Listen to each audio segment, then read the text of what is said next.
आज की इस गहन चर्चा में सुनने वालों का बहुत बहुत स्वागत है। जी बहुत शुक्रिया। आज हम जिस विषय पर बात करने वाले हैं ना, वो हम सभी के रोजमर्रा के जीवन से बहुत गहराई से जुड़ा हुआ है। बिल्कुल। अक्सर होता क्या है कि जब हम प्रेरणा या जीवन के सबक की बात करते हैं तो हम भारी भरकम किताबों या बहुत मुश्किल फिलॉसफी की तरफ भागते हैं। सही बात है, लोग अक्सर बाहरी चीजों में जवाब ढूंढते हैं। हाँ, लेकिन आज हमारे पास जो स्रोत सामग्री है ना, वो कुछ बेहद पुरानी लेकिन बेहद शक्तिशाली कहानियों और उनके ट्रांसक्रिप्ट्स का एक संग्रह है। और ये कहानियां सच में बहुत दिलचस्प है। चलिए इसे थोड़ा विस्तार से समझते हैं। हमारा मिशन आज इन कहानियों को सिर्फ एक कहानी की तरह सुनना नहीं है, बल्कि सूचनाओं की इस भारी भीड़ के बीच इन कहानियों को एक मनोवैज्ञानिक ढांचे की तरह या साइकोलॉजिकल फ्रेमवर्क की तरह इस्तेमाल करना है। मैं पूरी तरह सहमत हूँ। ये कहानियां सफलता, खुशी और हमारी भावनाओं पर इतनी सटीक चोट करती हैं कि सुनने वाले सच में हैरान रह जाएंगे। बिल्कुल। और यहाँ सबसे हैरान करने वाली बात यह है कि जब हम इन सभी सामग्रियों का एक साथ विश्लेषण करते हैं ना, तो एक बहुत ही स्पष्ट पैटर्न उभर कर आता है। कैसा पैटर्न?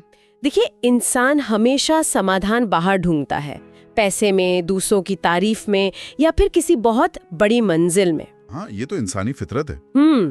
लेकिन इन कहानियों का निचोड़ ये है कि जो चीजें हम बाहर की दुनिया में पागलों की तरह ढूंढ रहे हैं, उनकी असली चाबी हमारे अपने अंदर के रवैये में ही छिपी है। सुनने में शायद ये बात बहुत आम लग सकती है। हाँ, लेकिन जब हम इसके पीछे के मनोविज्ञान को गहराई से समझेंगे ना, तो चीजें एकदम साफ हो जाएंगी। और इसी बात को समझने के लिए मैं सबसे पहले उस लोमड़ी वाली कहानी का जिक्र करना चाहता हूँ। वो कहानी बहुत ही सटीक उदाहरण है इसका। बिल्कुल। जरा कल्पना कीजिए एक चालाक लोमड़ी की। उसके पास वो सब कुछ है जो एक अच्छी जिंदगी के लिए चाहिए। एक आरामदायक घर और परिवार। हाँ, एक प्यार करने वाला परिवार और साथ मिलकर शिकार करने वाले दोस्त, मतलब सब कुछ एकदम परफेक्ट है। लेकिन फिर एक दिन कुछ बदल जाता है। हाँ, एक दिन उसे जमीन पर एक जादुई चमकती हुई परछाई दिखाई देती है। उसे लगता है कि बस अगर ये मिल जाए तो जीवन सफल हो जाएगा। और फिर वो उसके पीछे भागने लगती है। वो पागलों की तरह भागती है। वो अपना घर, अपना परिवार, सब कुछ पीछे छोड़ देती है। महीनों तक वो कांटों भरे रास्तों पर भागती रहती है, भूखी प्यासी रहती है, लेकिन रुकती नहीं है। लेकिन जरा रुकिए, यहाँ एक सवाल उठता है। जी बताइए। क्या महत्वाकांक्षा होना बुरी बात है? मेरा मतलब है, अगर इंसान किसी बेहतर चीज के पीछे ना भागे तो क्या वो एक ही जगह ठहर नहीं जाएगा?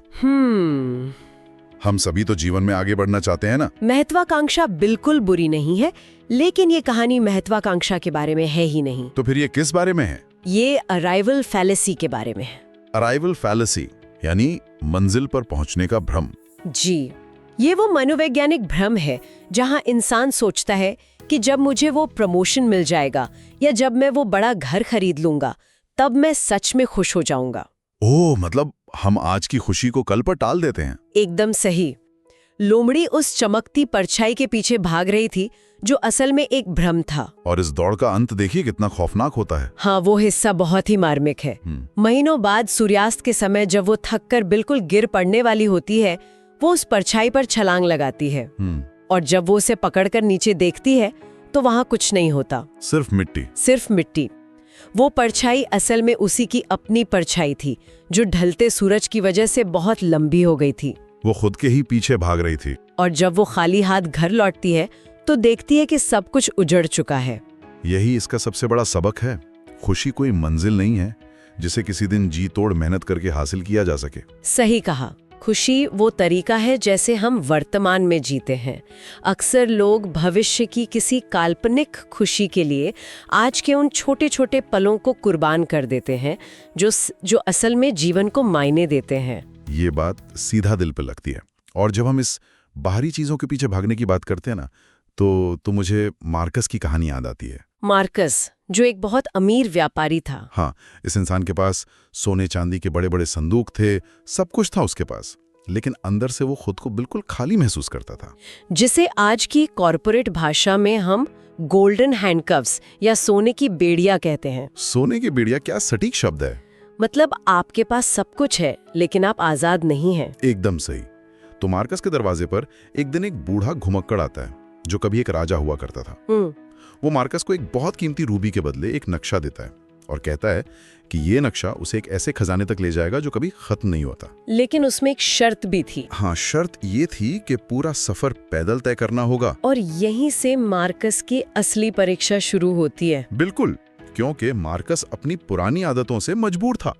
वो अपने साथ सिक्कों से भरा एक बहुत भारी बैग लेकर निकलता है, जो कि पैदल सफर के लिए बिल्कुल सही नहीं था। एकदम नहीं।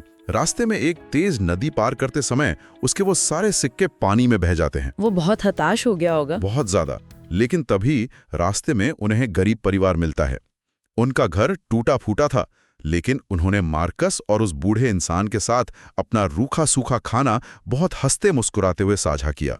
उस रात मार्कस ने जो महसूस किया वो सिक्कों के वजन से बहुत हल्का और सुकून भरा था। हाँ, और अंत में जब वे उस गुफा में पहुंचते हैं जहां खजाना होना चाहिए था, तो वहां कोई खजाना नहीं होता। वहां सिर्फ एक लकड़ी के फ्रेम वाला आईना रखा होता है। और उस आईने में मार्कस क्या देखता है? अपनी खुद की एक खोखली और थकी हुई परछाई। एक ऐसा इंसान जिसने अपना पूरा जीवन और अपना दिल एक तिजोरी में बंद कर रखा था। अगर हम इसे थोड़े बड़े नजरिए से देखें तो यहाँ चीजों और अनुभवों के बीच का अंतर समझ आता है। चीजें और अनुभव मतलब मटेरियल थिंग्स और एक्सपीरियंसेस। जी, भौतिक चीजें इंसान के जीवन में सिर्फ वजन बढ़ाती हैं। मार्कस की कहानी बताती है कि अंततः उसने अपना सारा खजाना बेच दिया और दुनिया घूमने निकल पड़ा। उसने नए अनुभव बटोरे। बिल्कुल, चीजें टूट जाती हैं, पुरानी हो जाती हैं, लेकिन अनुभव हमेशा इंसान के साथ रहते हैं। वे हमें भीतर से अमीर बनाते हैं। तो मतलब हमें भौतिक चीजों का वजन कम करना चाहिए, लेकिन उस शोर का क्या जो हम खुद अपनी जिंदगी में मचाते हैं? शोर? आप किस तरह के शोर की बात कर रहे हैं? यहाँ बात सच में बहुत दिलचस्प हो जाती है। हमारे स्रोतों में साइमन नाम के एक इंसान का जिक्र है जिसकी कहानी मुझे आज के सोशल मीडिया के जमाने से बहुत मेल खाती हुई लगती है। ओह, आप साइमन की उस आदत की बात कर रहे हैं जहां वो अपने हर नए प्लान का ढिंडोरा पूरे गांव में पीटता था। बिल्कुल। साइमन को जब भी कोई नया सपना आता, जैसे उसे नई दुकान खोलनी है या मिट्टी के बर्तन बनाने हैं, वो सीधे चौराहे पर पहुंच जाता और सबको बताता। और गांव वाले तालियां बजाते, उसकी खूब तारीफ करते। हम सभी ऐसे किसी न किसी इंसान को जानते हैं, है ना? हाँ, बहुत से लोग ऐसे होते हैं जो पहली जनवरी को घोषणा करते हैं कि वो मैराथन दौड़ेंगे। सोशल मीडिया पर उन्हें 500 लाइक्स मिल जाते हैं, लेकिन वो कभी दौड़ने के जूते तक नहीं खरीदते। इसके पीछे एक बहुत ही गहरा मनोविज्ञान काम करता है। वो कैसे? देखिए, जब हम अपने लक्ष्यों को दूसरों के सामने जोर शोर से बताते हैं और लोग हमारी तारीफ करते हैं, तो हमारे दिमाग में डोपामीन रिलीज होता है। हमारे दिमाग को लगता है कि हमने वो लक्ष्य हासिल कर लिया है। हमें एक झूठी संतुष्टि मिल जाती है और फिर उस काम को सच में करने की जो हमारी प्रेरणा होती है वो वहीं खत्म हो जाती है। यही साइमन के साथ होता था। वो कभी काम शुरू ही नहीं करता था। तब गांव के एक बुजुर्ग ने उसे 2 बीजों का उदाहरण दिया। हाँ, उस बुजुर्ग ने एक बीज को मिट्टी में गहराई में गाड़ दिया और दूसरे को एक पत्थर के ऊपर रखकर गांव के बच्चों को दिखाया। और उसने दूसरे बीज की बहुत तारीफ भी की। जी, उसने कहा कि ये बहुत बड़ा पेड़ बनेगा। लेकिन नतीजा क्या हुआ? जो बीज पत्थर पर सबके दिखावे के लिए रखा गया था, वो धूप में सूख गया और पक्षी उसे खा गए। लेकिन जो बीज मिट्टी के अंधेरे में शांति से छिपा हुआ था, वो धीरे धीरे एक मजबूत पौधा बन गया। सपने शुरुआत में बहुत नाजुक होते हैं। उन्हें शब्दों के शोर में बर्बाद करने के बजाय खामोशी में मेहनत की खाद देनी चाहिए। सही बात है। साइमन ने यही किया। उसने चुपचाप बिना किसी को बताए एक लकड़ी की कुर्सी बनाई और धीरे धीरे एक बहुत सफल शिल्पकार बन गया। लेकिन यहाँ एक पैच भी है। कैसा पैच? मान लीजिए किसी ने साइमन की तरह शांति से काम करना शुरू कर दिया। वो कोई शोर नहीं मचा रहा, लेकिन फिर भी चीजें उसके हिसाब से नहीं हो रही, तब क्या? ये एक बहुत ही वाजिब सवाल है और इसके जवाब के लिए हमें एली की कहानी को देखना होगा। एली जो दुनिया देखना चाहता था। हाँ, एली एक युवा था जो दुनिया देखना चाहता था, एक बड़े व्यापारी के साथ काम करना चाहता था। वो खामोशी से अपनी योजनाएं बनाता, लेकिन किस्मत जैसे उसके साथ कोई मजाक कर रही थी। उसके प्लान्स बार बार फेल हो रहे थे। बिल्कुल। पहली बार जब वो निकला तो गांव के बाहर का पुल टूट गया। दूसरी बार उसके पिता सीढ़ी से गिर गए और उसे रुकना पड़ा। और तीसरी बार जब एक बड़ा काफिला गुजरने वाला था तो ठीक उसी सुबह उसका गधा बीमार पड़ गया। ऐसे में किसी का भी टूट जाना स्वाभाविक है। एली को लगा होगा कि पूरी दुनिया उसके खिलाफ है। अक्सर जब किसी की नौकरी छूट जाती है या कोई बिजनेस प्लान फेल हो जाता है तो लोग भी ऐसा ही महसूस करते हैं। बिल्कुल। एली बहुत हताश था। तब दारा नाम की एक महिला ने उसे 2 बीज दिए। उसने कहा कि एक बीज उस सूखी पथरीली जमीन पर लगाओ जहां से तुम रोज गुजरते हो, और दूसरे को नदी के किनारे की मुलायम मिट्टी में लगाओ। एली ने ऐसा ही किया और पथरीली जमीन वाले बीज का कुछ नहीं हुआ, लेकिन नदी किनारे वाला बीज एक विशाल पेड़ बन गया। इससे एक बहुत जरूरी सवाल उठता है, क्या बंद दरवाजे हमेशा हमारी हार होते हैं? ये सोचने वाली बात है। दारा ने एली को समझाया कि शायद किस्मत उसे उस सख्त जमीन से दूर रख रही है जहां कुछ नहीं उग सकता, और उसे एक मुलायम उपजाऊ जमीन की तरफ ले जा रही है। और यही रिजेक्शन एज रीडायरेक्शन का सिद्धांत है, मतलब असफलता असल में हमें सही दिशा में मोड़ रही होती है। बिल्कुल। एली ने उस बड़े पेड़ के नीचे यात्रियों के लिए एक आश्रय बनाया। सालों बाद एक बहुत बड़ा काफिला वहां रुका, जिसका नेता बहुत बीमार था। एली ने उस नेता की जान बचाई थी ना? हाँ, एली ने उसकी जान बचाई और खुश होकर उस नेता ने जीवन भर के लिए एली को अपने साथ काम पर रख लिया। जो रास्ते एली के लिए बंद हुए थे, असल में वो उसे भटकाने से बचा रहे थे। अक्सर लोग बंद दरवाजों का बहुत भारी बोझ अपने मन पर ले लेते हैं, और बोझ से मुझे याद आता है हमारी अगली कहानी का मुख्य किरदार थॉमस की कहानी तो आज के समय की सबसे बड़ी सच्चाई है। बिल्कुल। थॉमस की समस्या ये थी कि वो लोगों के तानों, उनके बुरे शब्दों और अपमान को बहुत दिल से लगा लेता था। वो इन सारी बातों को पत्थरों के रूप में एक भारी बैग में भरकर अपनी पीठ पर लादे घूमता था। ये आज के दौर में इंटरनेट पर नफरत भरे कमेंट्स पढ़ना या ऑफिस की राजनीति की बातों को घर तक ले जाने जैसा है। आप उस कड़वाहट का बोझ खुद ढो रहे होते हैं। थॉमस इस वजह से हमेशा थका हुआ रहता था। फिर वो पहाड़ पर एक बूढ़े व्यापारी से मिला। व्यापारी ने जमीन से एक पत्थर उठाया और बहुत ही कमाल की बात कही। उसने क्या कहा? व्यापारी ने कहा कि जो इंसान तुम्हें बुरे शब्द कहता है, उसका काम केवल उस पत्थर को फेंकना है। जैसे ही वो शब्द बोल देता है, उसका पत्थर जमीन पर गिर जाता है और वो इंसान अपनी जिंदगी में आगे बढ़ जाता है। लेकिन उस पत्थर को जमीन से उठाकर अपने बैग में रख लेना, ये सामने वाले की नहीं बल्कि हमारी खुद की प्रतिक्रिया है। मतलब चोट पहुंचाना उनका काम था, लेकिन उस चोट को ताजा रखना, उसे पालना हमारा खुद का चुनाव है। बिल्कुल। और सुनने वालों के लिए यहाँ एक बहुत ही शानदार रोजमर्रा की प्रैक्टिस है। वो क्या है? रात को सोने से पहले 1 मिनट के लिए शांति से बैठें। दिन भर में किसी ने जो भी बुरा कहा हो, उसे अपने हाथ में एक काल्पनिक पत्थर की तरह महसूस करें। एक इमेजिनरी पत्थर? हाँ। और फिर खुद से कहें कि ये पत्थर मेरा नहीं है, और उसे जमीन पर रख दें। हमारी प्रतिक्रिया ही हमारा बोझ बनती है या फिर हमारी ताकत। ये एक ऐसा अभ्यास है जिसे सभी को आज से ही शुरू करना चाहिए।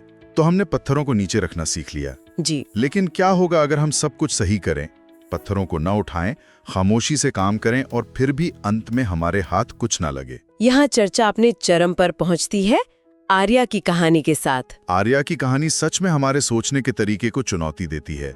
आर्या एक गरीब बूढ़ी महिला थी। वो रोज जंगल से जड़ी बूटियां लाती थी। एक दिन जंगल पूरा खाली था, उसे कुछ नहीं मिला। वो थककर एक पेड़ के नीचे बैठी। उसके हाथ में एक खाली टोकरी थी। ऐसी स्थिति में अक्सर लोग अपनी किस्मत को ही कोसेंगे। लेकिन आर्या ने उस खाली टोकरी को देखा और मुस्कुराते हुए कहा, धन्यवाद खाली टोकरी। सच कहूं तो ये मुझे थोड़ा अजीब लगता है। अजीब क्यों? कौन एक खाली टोकरी को धन्यवाद कहता है? क्या ये सिर्फ खुद को झूठी तसल्ली देना नहीं है? ऊपरी तौर पर ये टॉक्सिक पॉजिटिविटी लग सकता है, लेकिन इसके पीछे का सच देखिए। क्या सच है? जब हम गुस्से में या हताश होते हैं तो हमारा नजरिया सिकुड़ जाता है। हम अपने आसपास के अवसरों को नहीं देख पाते। क्योंकि आर्या आभारी थी, वो शांत थी। और उसी खाली टोकरी की वजह से वो जल्दी घर नहीं गई और जंगल में रुक गई। और तभी वहां से एक व्यापारी गुजरा जो रास्ता भटक गया था और 3 दिन से भूखा था। आर्या ने अपनी जेब में बची आखिरी रोटी उसे दे दी और उसकी जान बचाई। सोचिए, अगर टोकरी भरी होती तो आर्या कब की घर जा चुकी होती। खालीपन का मतलब हमेशा नुकसान नहीं होता। ये बात सच में बहुत गहरी है। उस व्यापारी ने बाद में आर्यों की झोपड़ी को रोशन कर दिया, और सबसे बड़ी बात, उसकी बरसों पहले खोई हुई बेटी को भी ढूंढ निकाला। तो इन सब का आखिर मतलब क्या है? मतलब ये है कि कृतज्ञता या ग्रैटिट्यूड अच्छे जीवन का इनाम नहीं है। अक्सर लोग सोचते हैं कि जब सब कुछ अच्छा होगा तब हम आभारी होंगे। हाँ, ज्यादातर लोग ऐसे ही सोचते हैं। लेकिन सच ये है कि कृतज्ञता खुद जीवन को अच्छा बनाती है। जब हमारे हाथ खाली होते हैं तो उसका मतलब अंत नहीं है, बल्कि वो खालीपन एक ऐसी जगह है जहां से चमत्कार जन्म ले सकते हैं। क्या बात है।